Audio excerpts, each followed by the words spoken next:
नमस्कार, मैं हरिश्चंद्र बर्णवाल। फिल्मों में आपने डबल रोल देखा होगा, एक ही व्यक्ति डबल रोल में। अब इस समय फिल्मों में डबल रोल तो कम दिख रहे हैं, लेकिन कांग्रेस इस समय डबल रोल में आ गई है। आपको फिल्म गोपी किशन याद होगी। इस फिल्म में एक बच्चे को सुनील शेट्टी बचाते हैं और वही बच्चा जब बचकर दूसरे सुनील शेट्टी यानी अपने पिता के पास पहुंचता है, तब वो क्या कहता है? मेरे दो बाप, मेरे दो बाप, मेरे दो बाप। कुछ इसी प्रकार कांग्रेसी भी आजकल कह रहे हैं, मेरे दो बाप। आपको यह सुनकर अटपटा लग सकता है, लेकिन जब आप पूरा वीडियो देखेंगे तो आपको पूरी बात समझ में आ जाएगी। दरअसल कांग्रेस इस समय पूरी तरह से हिपोक्रेसी पर उतर आई है। एक ही समय में एक ही विषय पर कांग्रेस एक जगह कुछ और कहती है और दूसरी जगह कुछ और, मतलब एक प्रकार से पूरा का पूरा पाखंड। आइए मैं आपको एक एक विषय पर कांग्रेस की हिपोक्रेसी दिखाता हूं।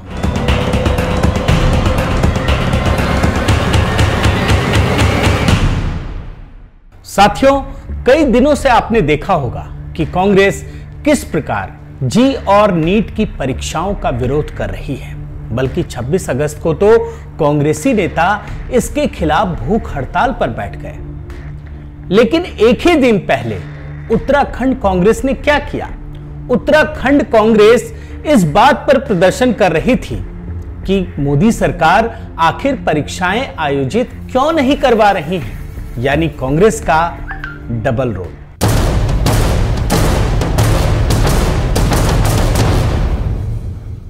दूसरा मुद्दा निजीकरण को लेकर है। कांग्रेसी सरकारों ने ही सरकारी संपत्तियों का निजीकरण शुरू कर दिया और आर्थिक उदारीकरण का भी वही श्रेय लेते हैं, कोई गलत बात भी नहीं। लेकिन मोदी सरकार जब इसी प्रकार का कोई प्रयास करती है तो कांग्रेस का डबल रूप देखने को मिलता है। तिरुवनंतपुरम के प्राइवेटाइजेशन को लेकर शशि थरूर का ही ट्वीट देख लीजिए। सोनिया और राहुल गांधी के करीबी हैं और पूर्व मंत्री हैं। वे अपने ट्वीट में निजीकरण की वकालत कर रहे हैं, उनकी मांग कर रहे हैं। लेकिन वहीं आप असम के कांग्रेसी नेताओं को देख लीजिए, एयरपोर्ट के निजीकरण के खिलाफ वो देखिए किस प्रकार से विरोध प्रदर्शन कर रहे हैं, यानी कांग्रेस का डबल रोल।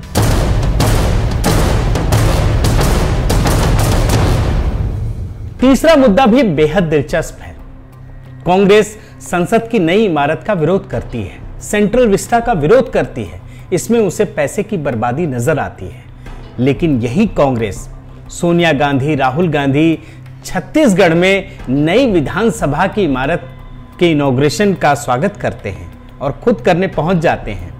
अब ये क्या है? ये कांग्रेस की हिपोक्रेसी नहीं तो क्या है? यही तो कांग्रेस का डबल रोल है।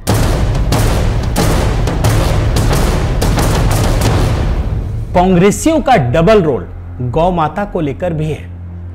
केरल में कांग्रेसी नेता गौवध करते हैं, हत्या करते हैं और इसे खुलेआम कानून की धज्जियां उड़ाते हैं। ये वीडियो कथित कांग्रेस कार्यकर्ताओं का है जो कि गाय काट रहे हैं इस वायरल वीडियो में। लेकिन मध्य प्रदेश में यही कांग्रेसी नेता लोगों के वोट पाने के लिए स्मार्ट गौशाला का निर्माण करवाते हैं। कमलनाथ सरकार अब गौवंश के लिए स्मार्ट गौशाला बनाने जा रही है।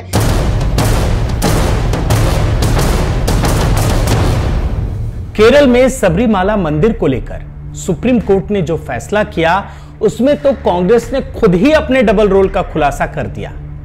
केरल कांग्रेस सुप्रीम कोर्ट के फैसले के खिलाफ थी और इस बात को उसने जाहिर भी किया। भगवान अयप्पा के मंदिर में महिलाओं को एंट्री के खिलाफ केरल में कांग्रेस के नेताओं ने उपवास किया। सुप्रीम कोर्ट के फैसले के खिलाफ कांग्रेस नेता राज्य भर में उपवास पर बैठे।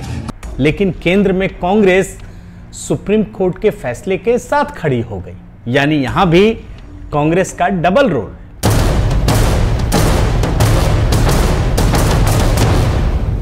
अयोध्या में भगवान राम के मंदिर के निर्माण को लेकर कांग्रेस का डबल रोल कई वर्षों से दिखता आ रहा है। एक समय ऐसा था जब कांग्रेस ने भगवान राम के अस्तित्व को ही नकार दिया। The center told the Supreme Court that there is no scientific evidence to prove the existence of the characters or events of the Ramayana. Ram Setu is a sand formation, not a man-made structure. फिर एक समय ऐसा भी आया जब भगवान राम मंदिर के फैसले को लेकर उसे टलवाने के लिए कांग्रेस सुप्रीम कोर्ट में पहुंच गई। देश की सबसे बड़ी अदालत में सबसे बड़े विवाद का पन्ना तो खुला, लेकिन बात आगे नहीं बढ़ सकी। सुन्नी वक्फ बोर्ड के वकील कपिल सिब्बल ने अयोध्या प्रकरण के राजनीतिक प्रभाव की याद दिलाई और सुनवाई को 8 फरवरी तक रोकने में कामयाब हो गए। और जब मंदिर निर्माण की बारी आई तो फिर इसी कांग्रेस ने मध्य प्रदेश में सोनिया और राहुल के सबसे करीबी नेता कमलनाथ ने पूरे अखबार में इश्तेहार छपवा दिया और राम मंदिर निर्माण का श्रेय राजीव गांधी को देने लगे। मंदिर निर्माण के आंदोलन में अहम भूमिका निभाने वाले बीजेपी की सक्रियता को देखते हुए अब कांग्रेस भी इसमें अपने आप को सक्रिय दिखाने की कोशिश में जुट गई है। पूर्व मुख्यमंत्री और प्रदेश कांग्रेस अध्यक्ष कमलनाथ ने एक वीडियो संदेश जारी कर मंदिर निर्माण का स्वागत करते हुए कहा कि ये केवल हिंदुस्तान में ही संभव है। यानी कांग्रेस का डबल रोल यहां भी दिखता है।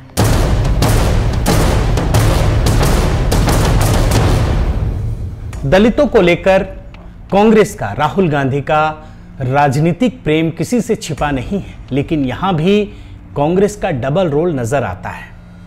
शुरू में आपको याद होगा कि जब मोदी सरकार सत्ता में आई तो किस प्रकार दलितों को लेकर बयान दिए गए। बीजेपी की विचारधारा देश को बांटने की है, दलितों को कुचलने की है, आदिवासियों को कुचलने की है, माइनॉरिटीज को कुचलने की है। लेकिन जब यही बात कांग्रेस शासित राज्यों में होती है, चाहे पंजाब में दलितों का मामला हो, राजस्थान में या फिर किसी भी कांग्रेस शासित राज्यों में, तो ये सारे कांग्रेसी राहुल गांधी, सोनिया गांधी चुप्पी साध लेते हैं। बता दें कि बाड़मेर और नागौर में दलितों पर हैवानियत की ऐसी तस्वीरें सामने आई थी। बाड़मेर में शैतानों की टोली ने युवक की पिटाई करने के बाद उसके प्राइवेट पार्ट में लोहे की रॉड डाल दी थी। मोबाइल चोरी के आरोप में युवक के साथ इस तरीके की दरिंदगी को अंजाम दिया गया था। यह मामला बीते 29 जनवरी का है, लेकिन उन हैवानों का खौफ इतना था कि पीड़ित युवक ने चुप्पी साध ली। वीडियो वायरल हुआ तब पीड़ित युवक के परिजनों को इसके बारे में पता चला। वहीं नागौर में ऐसी ही एक दिल दहला देने वाली तस्वीर सामने आई थी, जहां शैतानों ने एक युवक की बेरहमी से पिटाई की। कभी बिजली के तार से पिटाई की तो कभी प्राइवेट पार्ट्स को पेचकस से गोंदा गया। और अब जो मामला सामने आया है वो जैसलमेर का, तो ऐसे में सवाल ये कि और कितने नागौर।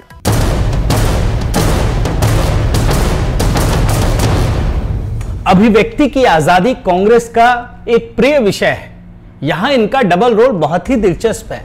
हर वक्त मोदी सरकार पर निशाना साधते रहते हैं कि पत्रकारों को आजादी नहीं है, लेकिन जरा देखिए कि महाराष्ट्र में अर्नब गोस्वामी जैसे पत्रकार के खिलाफ कितना षड्यंत्र रचा गया, पत्रकारों पर किस प्रकार से कार्रवाई की गई।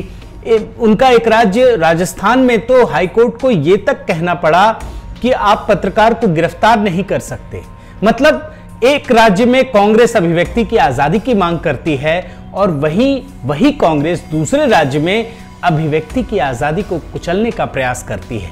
यानी कांग्रेस का एक और डबल रोल दिखता है।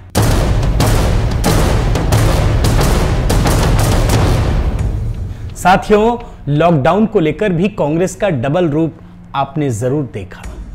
जब केंद्र सरकार ने लॉकडाउन का फैसला किया तो यही कांग्रेस विरोध में उतर आई।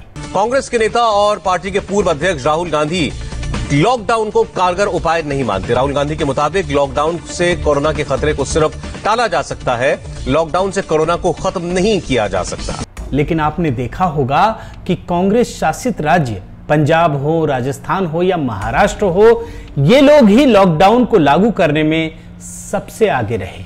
पंजाब सरकार ने बड़ा फैसला लिया है। 31 मार्च तक सरकार ने पूरे पंजाब को लॉकडाउन कर दिया है।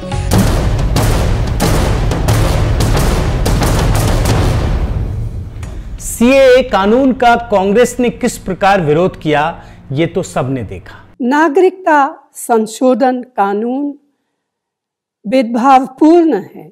लेकिन क्या आपको पता है कि पाकिस्तान से आए शरणार्थियों को राजस्थान की सरकार ने आधे दाम पर जमीन देकर बसाने का काम किया। सीए के विरोध के बीच राजस्थान की गहलोत सरकार का फैसला, राजस्थान में पाकिस्तान से आए शरणार्थियों को रियायती जमीन दी। जयपुर में 100 के करीब शरणार्थियों को आधे दाम पर जमीन दी है गहलोत सरकार ने। यानी यहां भी कांग्रेस का डबल रोल।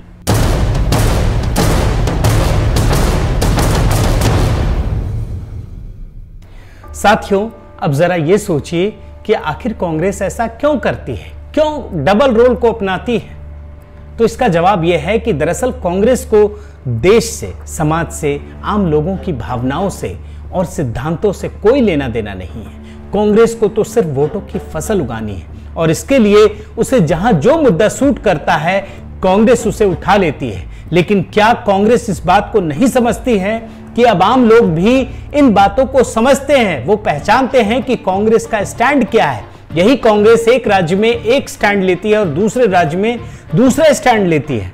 इसलिए अगर आने वाले दिनों में अगर कोई कांग्रेसी लोगों के बीच जाए और इसी फिल्म की तरह उनसे ये पूछने लग जाए कि तेरे कितने बाप, तो यकीन मानिए इसमें कोई अचरज की बात नहीं होगी, क्योंकि कांग्रेस को अगर इस देश में, इस लोकतंत्र में आगे बढ़ना है, एक प्रखर विपक्ष की भूमिका निभानी है, तो उसे इस डबल रोल से मुक्ति चाहिए।